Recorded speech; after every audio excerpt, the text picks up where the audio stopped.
Assalamualaikum warahmatullahi wabarakatuh. Habib. Waalaikumsalam warahmatullahi wabarakatuh. Mau tanya, kan di kejadian Karbala diriwayatkan kalau seluruh keturunan Nabi termasuk istri Hasan dan Husain, anak-anak Sayyidina Ali bin Abi Thalib, anak-anaknya Hasan Husain dan keluarga Nabi dibunuh total sama Ubaidillah ibn Ziyad, orang kepercayaannya Yazid bin Muawiyah. Pertanyaannya, kalau seluruh keluarga Nabi dibunuh, terus para habaib-habaib yang sekarang menyandang status sebagai cucu cicit Nabi itu keturunan dari siapa? Terus karena kalau dari nasab Hasan Husain kan meninggal semua. Yang bilang meninggal semua siapa? Ada yang ceramah kayak gitu. Mana? Di mana? Yang bilang meninggal semua di mana? Itu jadi waktu itu ada teman kan. Iya, kalau ceritanya saya paling paham cerita itu. Nah, yang bilang semuanya meninggal itu siapa? Temen sih, dia kebetulan memang orang Arab juga. Nah terus marganya Bakfen, dia bilang saya nggak percaya kalau keturunan Nabi Muhammad sampai sekarang ada. Di zaman Nabi Muhammad sudah ada orang yang mengatakan bahwa keturunan Nabi Muhammad nggak ada. Nabi Muhammadnya masih ada.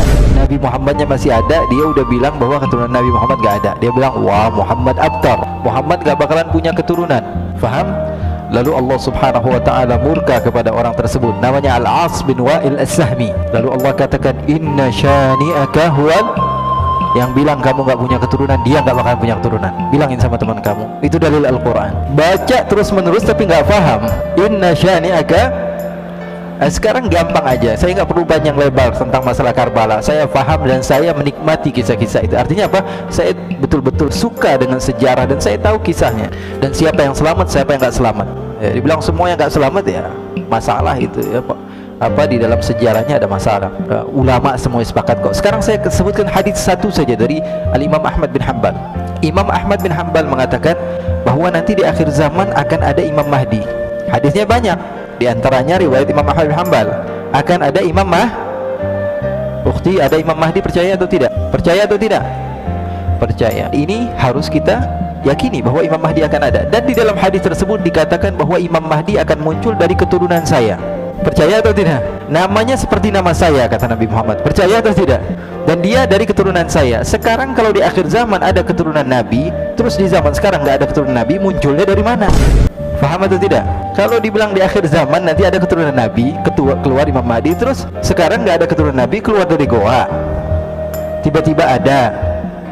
Nggak begitu. Ini apa namanya, kesalahan yang sebetulnya salah di dalam sejarah, salah di dalam dalil, salah di dalam apa, sesuatu yang kita lihat dengan mata. Keturunan Nabi dijaga. Rasulullah dalam hadis yang sahih mengatakan, fa innal ansaba tanqati'u yaumal qiyamah ghaira nasabi wa sababi sihri. Semua nasab akan terputus di hari kiamat sampai hari kiamat, kecuali nasab saya tidak akan terputus sampai hari kiamat. Kan ada hadisnya banyak. Masa gara-gara cerita teman tentang Karbala dan tidak mendasar kita meyakini hal tersebut? Ya, nggak bisa.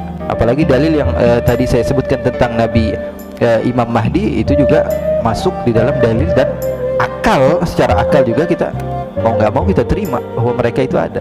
Jadi yang selamat ada namanya Ali Zainal Abidin, cucu Nabi. Ya, beliau orang yang diselamatkan. Dan ceritanya ma'ruf, semua ulama sejarah mengatakan bahwa Ali Zainal Abidin masih ada. Bahkan beliau dibawa-bawa dari Karbala sampai menuju ke beberapa tempat. Dan putra-putri Rasulullah SAW masih beberapa yang hidup. Putra-putra Hasan masih banyak ketika itu. Jadi nggak semuanya meninggal. Memang ketika itu dizalimi, tapi ada beberapa keturunan Nabi, dan yang paling terkenal Sayyidina Ali Zainal Abidin. Ali Zainal Abidin adalah gurunya para ulama-ulama. Beliau punya anak namanya Ja'far Shadiq, gurunya Imam Abu Hanifah, gurunya Imam Abu Hanifah, gurunya Imam Malik, gurunya Imam Syafi'i, gurunya Imam Ahmad bin Hanbal. Terus munculnya dari mana cucunya Nabi kalau bapaknya sudah nggak ada? Jadi itu nggak mendasar. Wallahu a'lam.